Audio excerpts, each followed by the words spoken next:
In today's lesson, we're going to go over a little bit more about the unit circle that we had created during our last lesson. We're going to talk about radians, arc length, and eventually angular speed. So how far will a point travel if it goes 1/4, 1/12, 3/8, and 5/6 way around the circle? Keep in mind that the circumference formula for a circle with a radius r is given by 2 pi r. We know with the unit circle our radius is equivalent to 1. So if I replace my radius with 1, my circumference is equivalent to simply 2 pi, which is the distance starting at 0, working our way counterclockwise all the way around the circle one time is 2 pi distance. So if I want to go 1/4 of the way around the circle, we see that we land visually at pi over 2. So when we do this mathematically using a formula, if I take 1/4 times the circumference of 2 pi, I end up with 1/2 pi or pi over 2. What if I'd like to go the distance of 1/12 away around the circle? Well, when I take 1/12 times 2 pi, I end up with pi over 6. So pi over 6 is 1/12 of the way around the circle. Here's 1, 2, 3, 4, 5, 6, 7, 8, 9, 10, 11, and 12. What is the distance of 3/8 around the circle? So 3/8 times 2 pi gives us 6 pi over 8. Simplifying gives us 3/4. So 3/4 is 3/8 of the way around the circle. What is the distance of 5/6 way around the unit circle? So 5/6 times 2 pi gives us 10 pi over 6. Reducing gives us 5/3. So 5/3 pi is 5/6 way around the unit circle. On the unit circle, mark the point determined by each of the following real numbers, 9 pi over 4 and -7 pi over 6. Since 9 pi over 4 is positive, we're going to want to move ourselves in a counterclockwise direction around the unit circle. We always start at the far right here, and just as we built our unit circle, we moved counterclockwise. I'm going to determine first how I could decompose 9 pi over 4. I see that 9 pi over 4 is the same as 8 pi over 4 and 1 pi over 4 when I add them together. Because I notice that 8 pi over 4 is the same as 2 pi, and I notice that 2 pi is one full circle around the unit circle plus 1/4 more. So I'm going to start at point A. I'm going to go one full circle and 1/4 of a pi more. Now, 1/4 of a pi does not mean 1/4 of a circle. It's 1/4 of a pi. So 1/4 of the way between A and B would put me right here. Because remember, this point is 1/2 pi. This point is 3/4, and this point is 1 pi. So 1/4 pi more gives us about here. We also know that -7/6 pi is negative, so the negative value tells us that we're going to move in a clockwise direction starting at point A. Similarly, I'm going to decompose into whole pies to see, do I go a full rotation or a partial rotation? So -7/6 pi is the same as -6/6 plus a -1/6 more. So we're going to go a half a circle plus one a little bit more for the 1/6 direction. So I'm going to start at point A. I'm going to go a full pi, which brings me to B, and then approximately 1/6 more, which puts us at about 1/3 of the way between here and here.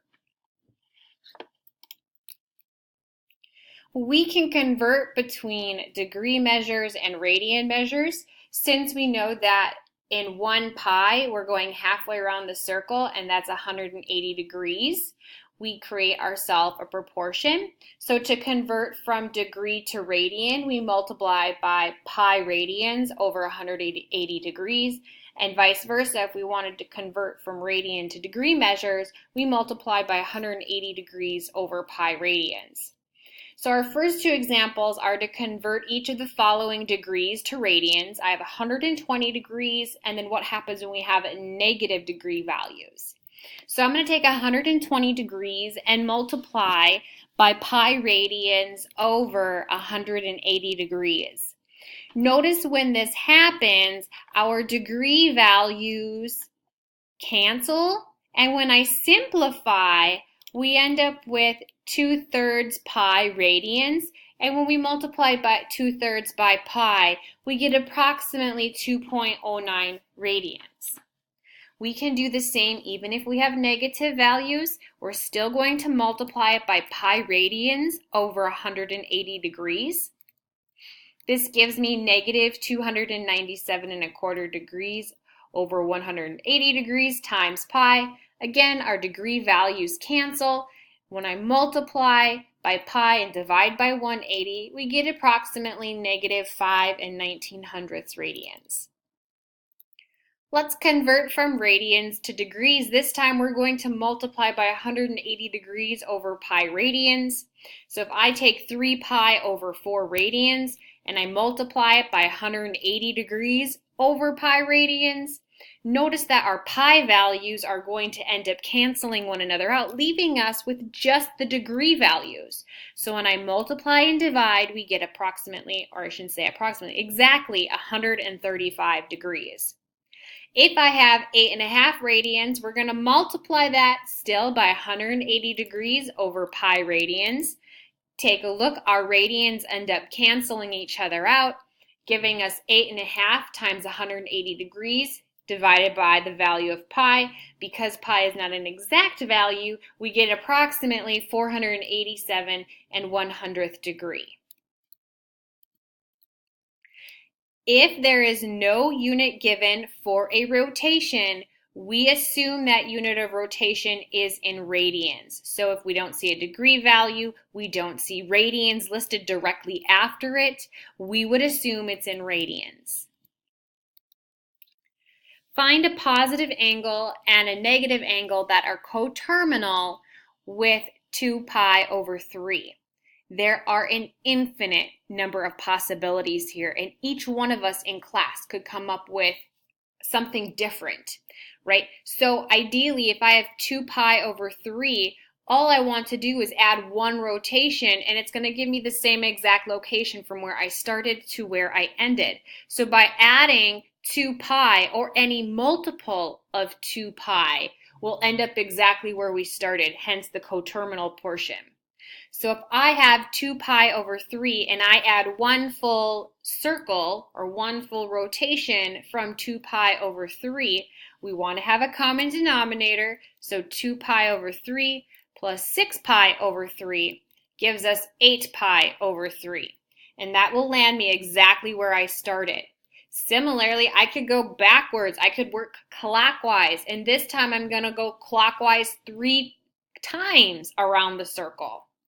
So if I multiply 2 pi over 3 and I subtract 6 pi, that's 3 rotations from where we started, we create that common denominator, gives me negative 16 pi over 3.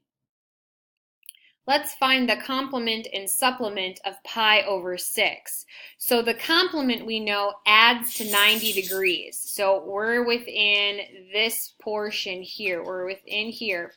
And if I already am at pi over 6, how much further do we need to go in order to reach pi over 2 or 90 degrees?